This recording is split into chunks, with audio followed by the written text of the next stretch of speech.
À Cocody, à Abata, au siège du Jardin de Zoé, se déroule actuellement la 2e édition de la Foire des plantes. Pendant 10 jours, visiteurs et exposants se retrouvent autour d'une même passion, les plantes.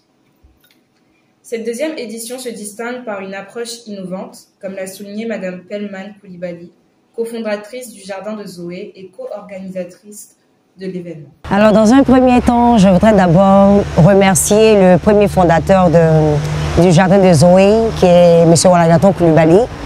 Donc c'est lui qui a initié ce projet. Et l'année dernière, nous avons eu la toute première édition qui s'est très bien déroulée. Nous sommes partis carrément sur 6 jours d'exposition et nous avons reçu assez de personnes. Voilà, durant tous ces 6 jours-là, nous avons rencontré des amoureux de nature, des personnes qui venaient tout le temps pour découvrir des nouvelles plantes également qu'on a et des personnes également qui ont demandé à ce qu'on puisse à nouveau également remettre le couvert. Donc ça déjà, ça nous a réconforté dans ce projet. On a trouvé que c'était vraiment une très belle initiative. Et donc cette année, naturellement, on a remis le couvert. Et là, on va carrément s'étendre sur 10 jours. Voilà, pour les amoureux des plantes et pour faire découvrir de très belles choses à la population ivoirienne. L'initiative est largement appréciée par les exposants, cette année marquée par une grande diversité de plantes. Parmi eux, M. Benem Bakari, responsable de la société Nature Verte, fait découvrir au public un large éventail de spécimens. Bon, nous avons amené beaucoup d'espèces de plantes. Des plantes d'intérieur, des plantes d'extérieur, des plantes des arbres fruitiers, des plantes aromatiques, voilà, avec des plantes médicinales. Pour ceux qui recherchent des plantes rares et exotiques, Madame Sandra Ataï nous parle de son stand et des spécimens très rares que regorge la nature.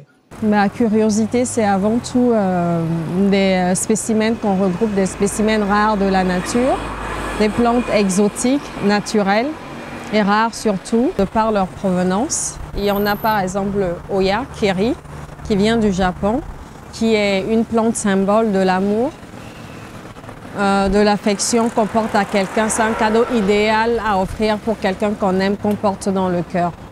Maintenant, il y a le bonsaï, on appelle ça, le terme scientifique, c'est adénium.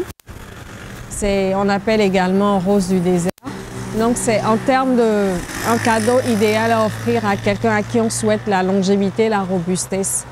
Voilà. Il y a le cactus aussi qui est très représenté sur le plan spirituel pour chasser tout ce qui est esprit vampirique. D'aucuns l'adorent, mais pour moi c'est la forme atypique que ça représente et sa singularité.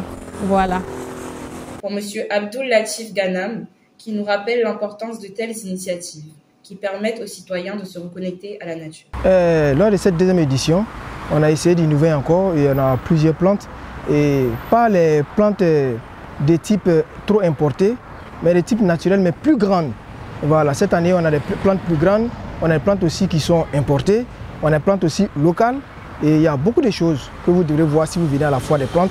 Et c'est une manière en même temps d'accompagner tout le monde dans l'organisation de la nature, de son jardin et de sa verdure. Parce que vous savez que l'environnement a besoin de ça.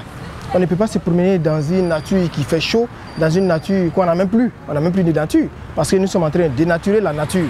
Donc nous avons besoin de vous et nous ensemble pour construire encore cette nature que nous sommes en train de perdre. Nous invitons tout le public à venir ici à Bata, venir participer à cette édition. Parce qu'on dit que ce n'est même pas une édition, mais c'est un monde. Parce que dans les plantes, il y a tout. Il y a des plantes ivoiriennes, il y a des plantes européennes, asiatiques. Il y a des plantes qui viennent de partout. Et tant qu'on ne vient pas ici, on ne peut pas voir tous ces beaux environnements-là. Donc il faut venir voir ce qu'il y a de merveilles dans la Foire des plantes. Cet engouement témoigne déjà du succès de cette édition et laisse présager une prochaine encore plus grande. Pour le Jardin de Zoé, avec la grâce de Dieu, nous sommes en train de finir notre projet de serre. Donc, au niveau de la serre, on aura pour l'année prochaine le jour de marché du Jardin de Zoé. Donc, ce sera également l'innovation, la grande innovation pour le Jardin de Zoé au niveau de la serre. Donc, on aura un rendez-vous mensuel où on va vendre, on va exposer, on va également parler d'éducation environnementale, de santé mentale également autour des plantes. Et Nous sommes déjà aussi en train de préparer la 3e édition de la foire des plantes avec nos différents partenaires également. Voilà, on essaie de voir déjà si on va se maintenir au jardin de Zoé ou est-ce qu'on ira dans un espace un peu peut-être plus grand aussi et avec d'autres partenaires qui vont certainement s'associer à notre activité ou encore à notre projet. Donc voici les différents projets qu'on a en vue déjà à venir pour l'année prochaine. La foire se poursuivra jusqu'au 8 décembre pour le plus grand plaisir des visiteurs et des passionnés de plantes.